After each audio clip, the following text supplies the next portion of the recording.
Good morning friends, welcome to my channel physics phenomena. तो हमारा wave motion का अगला टॉपिक है Newton's formula for velocity of sound. तो चलिए बिना देर किए शुरू करते हैं। Newton's assume that sound wave propagates under isothermal condition, that is temperature remains constant.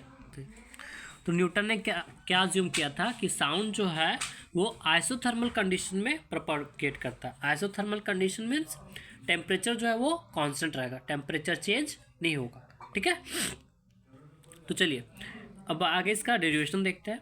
Take 1 mole ideal gas in a conducting cylinder with conducting piston. तो हम लोगों ने एक 1 मोल गैस लिया है, ठीक है, जो कि कंडक्टिंग सिलेंडर में, और ये इसका पिस्टन, ठीक है। चलिए हम लोगों ने मान लिया है कि PVT यानी प्रेशर, वॉल्यूम और टेम्परेचर, ये क्या है, initial pressure, volume and temperature of gas, ये सब सारे इनिशियल है। ठीक है, अब हम लोग क्या करेंगे, ये जो गैस है इसको हम लोग एक्सपांड करेंगे। ओके, इसको क्या करेंगे, हम लोग एक्सपांड करेंगे। तो देखिए, now expand the gas by moving the piston in upward direction. हम लोग क्या करेंगे, हम लोग जब एक्सपांड करेंगे तो P minus D P equals to new pressure. तो क्या होगा, देखिए जब गैस एक्सपांड होता है तो उसका प्रेशर क्या होता है, कम होता है, इसलिए हम लोग कितना प्रेशर चेंज हो रहा है, DP प्रेशर चेंज हो रहा है, तो इसलिए हम लोग इसको माइनस कर दे, P minus D P equals to new pressure. और V प्लस डी वी यानी कि वॉल्यूम इंक्रीज हो रहा है, कितना, dV, तो इसलिए हम लोग V में dV को ऐड कर रहे हैं, तो ये हमारा न्यू वॉल्यूम हो जाएगा। अब देखिए हम लोग क्या जानते हैं, बॉयल्स लॉ के बारे में। ठीक है, according to Boyle's law PV equals to constant, यानी जो प्रेशर वॉल्यूम का जो प्रोडक्ट होता है वो क्या होता है, कांस्टेंट। यह किसने बताया था, बॉयल्स लॉ ने। ओके, तो देखिए PV, और हम लोगों ने यहाँ पे क्या, P की जगह में P minus D P into B plus D V. तो जब इसको सॉल्व करेंगे तो हमारा आ जाएगा PV equals to PV plus P D V minus V D P minus D P V D V. Okay, अब देखिए D P D V tends to 0, so it can be neglected, यानी कि ये जो हमारा टर्म है वो क्या हो जाएगा, नेग्लेक्ट हो जाएगा, क्योंकि बहुत ही स्मॉल क्वांटिटी है। ओके, अब देखिए क्या हो जाएगा, PV equals to PV plus P D V minus V D P. PV cancel out हो जाएगा, तो हमें यहाँ से क्या मिलेगा, पी डी वी, ये माइनस में है, इक्वल टू के उस साइड चला जाएगा तो क्या हो जाएगा, वी डी पी। ओके, तो P इक्वल्स टू यानी प्रेशर जो हमारा होगा वो क्या हो जाएगा, D P upon D V by V. अब देखिए P हमारा क्या, नॉर्मल स्ट्रेस, और change in volume upon original volume, ये क्या होता है, वॉल्यूमेट्रिक स्ट्रेन। तो यहाँ से हम लोगों ने क्या देखा, P equals to normal stress upon volumetric strain, और ये किसके इक्वल होता है, K के इक्वल, जो K क्या होता है, हमारा बल्क मॉडुलस। ये हम लोगों ने इलास्टिसिटी चैप्टर में अच्छे से पढ़ा है, हम लोग 11th में भी हम लोगों ने इसके बारे में पढ़ा है, तो इसके बारे में आप जानते होंगे। ओके, अब देखिए हम लोगों ने देखा था उसमें स्पीड में, we know that V equals to K by rho. ये साउंड, ये जो V होता है K अपॉन रो, ये किसका फार्मूला था, speed of longitudinal wave in a fluid pipe. Okay, तो ये उसका फार्मूला होता है। अब देखिए K के जगह में हम लोग क्या लिख सकते हैं, P, क्योंकि K इक्वल्स टू P है, तो यहाँ से हमें जो वेलोसिटी मिलेगा साउंड का वो क्या मिलेगा, अंडर रूट P बाय रो। ओके, इसको हम लोग मान लेंगे इक्वेशन 1। अब देखिए एट एस टी पी पे हम लोग क्या लेंगे, P इक्वल्स टू क्या होता है, एच डी जी। एच हमारा क्या है, 7.6 इंटू डी 13.6 एंड जी 98। ये हम लोगों ने 9.8 होता है मीटर पर सेकेंड स्क्वायर जी का मान, लेकिन हम लोगों ने सेंटीमीटर में लिया है। ओके, तो यहाँ और रो हमारा क्या था, क्या रहेगा, 0.001293 पर सेंटीमीटर क्यूब। तो जब ये वैल्यू हम लोग इस इक्वेशन में पुट करेंगे तो हमें क्या मिलेगा, 280 metre per second. Sorry guys, तबीयत ख़राब है, इस वजह से थोड़ा बोलने में तकलीफ़ हो रही है, तो इसके लिए सॉरी।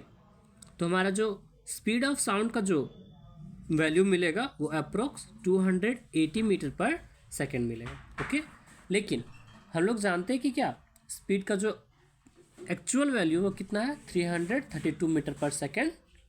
तो चलिए देखते हैं। But the experimental value of velocity of sound is 332 metre per second at STP।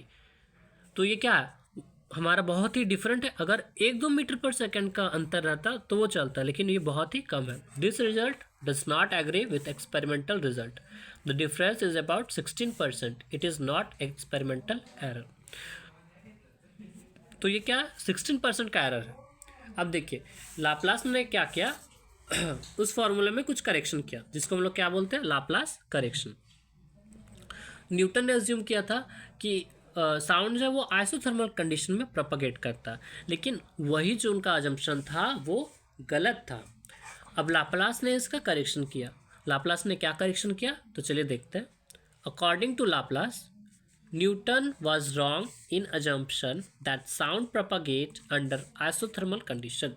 तो मेन जो गलती थी न्यूटन की वो यही थी कि उन्होंने आइसोथर्मल कंडीशन अज्यूम कर लिया था, जो कि गलत था।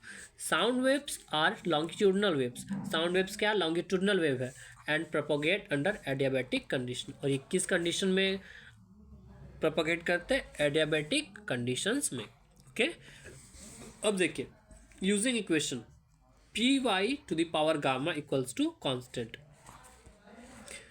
अब देखिए गामा इक्वल्स टू क्या होता है, CP/CV, ratio of specific heat. जो इसका मान क्या होता है 1.4। अप्रोक्स के अप्रोक्स इसका इतना होता है वैल्यू 1.4। अब देखिए on differentiating the above equation we get. इसको हम लोग क्या करेंगे, डिफ्रेंशिएट करेंगे। ओके, तो इसको डिफ्रेंशिएट करेंगे। देखिए यहाँ प्रोडक्ट रूल लगेगा डिफ्रेंशिएशन का। आप लोग अच्छे से जानते होंगे कि डिफ्रेंशिएशन का प्रोडक्ट रूल कैसे होता है। देखिए P gamma V to the power gamma -1 dV plus V gamma dP equals to 0। एक बार क्या करते हैं हम लोग, पहले एक को बाहर करते हैं दूसरे का डिफ्रेंशिएशन, फिर दूसरे को बाहर करते हैं फिर पहले का डिफ्रेंशिएशन, और बीच में हम लोग प्लस का साइन लगाते हैं। इधर कांस्टेंट है तो कांस्टेंट का डिफ्रेंशिएशन 0। तो यहाँ से देखिए gamma P dV equals to minus, इसको हम लोग क्या कर देंगे उधर भेज देंगे, माइनस DP V गामा, और ये V अपॉन गामा -1। तो यहाँ से हमारा क्या हो जाएगा, तो क्या हो जाएगा, कैंसिल हो जाएगा। तो माइनस DP और यहाँ पे क्या बच जाएगा, केवल V, क्योंकि जो है ऊपर जाएगा तो माइनस होगा। ठीक है, तो माइनस और माइनस का कैंसिल हो तो आउट हो जाएगा, और ये माइनस इंटू माइनस प्लस, तो क्या हो जाएगा V का पावर 1 बचेगा, तो माइनस DP V। अब देखिए यहाँ पे हमारा DV है। ठीक है, तो गामा P हमारा क्या हो जाएगा DP। ओके, V को हम लोग क्या करेंगे, नीचे ले जाएंगे, और ये जो DV है यहाँ पे माइनस DV/V क्या हो जाएगा, वॉल्यूमेट्रिक स्ट्रेन, और DP हमारा क्या है, नॉर्मल स्ट्रेस। देखिए हम लोग जानते हैं ना, मान लीजिए कुछ लिखा हुआ है AB लिखा हुआ है, ठीक है, और अपॉन में हमारा C है, तो इसको हम लिख सकते हैं ना B/A/C। जब ये चेंज होगा तो ये सॉरी C/A, जब ये चेंज होगा तो फिर ये ऊपर ही चला जाएगा। तो बस हम लोग यही यहाँ पे अप्लाई कर रहे हैं। ठीक है, अब देखिए normal stress upon volumetric strain, तो ये हमारा क्या हो जाएगा, bulk modulus gamma P equals to K। अब देखिए K का हम लोग को क्या वैल्यू मिला, गामा P, तो हम लोग V इक्वल्स टू क्या हो जाएगा, हम लोगों ने स्पीड ऑफ लॉन्गिट्यूडनल वेव पढ़ा था, उसमें क्या था V इक्वल्स टू √K/ρ। तो K के जगह हम लोग क्या लिखेंगे, gamma P। This is the required expression. ये गामा टाइम्स जो था यह इसी वजह से जो लाप्लास का फॉर्मूला हुआ वो करेक्ट हुआ। न्यूटन ने केवल P/ρ किया था, लेकिन यहाँ पे एक एक्स्ट्रा टर्म ऐड हो जाता है, वो क्या है, gamma times P/ρ। This is the required expression. तो यह लाप्लास का करेक्शन था। हम लोगों ने ऊपर से क्या देखा कि V directly proportional to √T, यानी कि जो स्पीड ऑफ साउंड है वो टेम्परेचर के रूट के डायरेक्टली प्रोपोर्शनल है और v जो है gamma R T by M इसके इक्वल है। ओके, तो वीडियो समझ आया हो तो लाइक कीजिएगा। Thank you.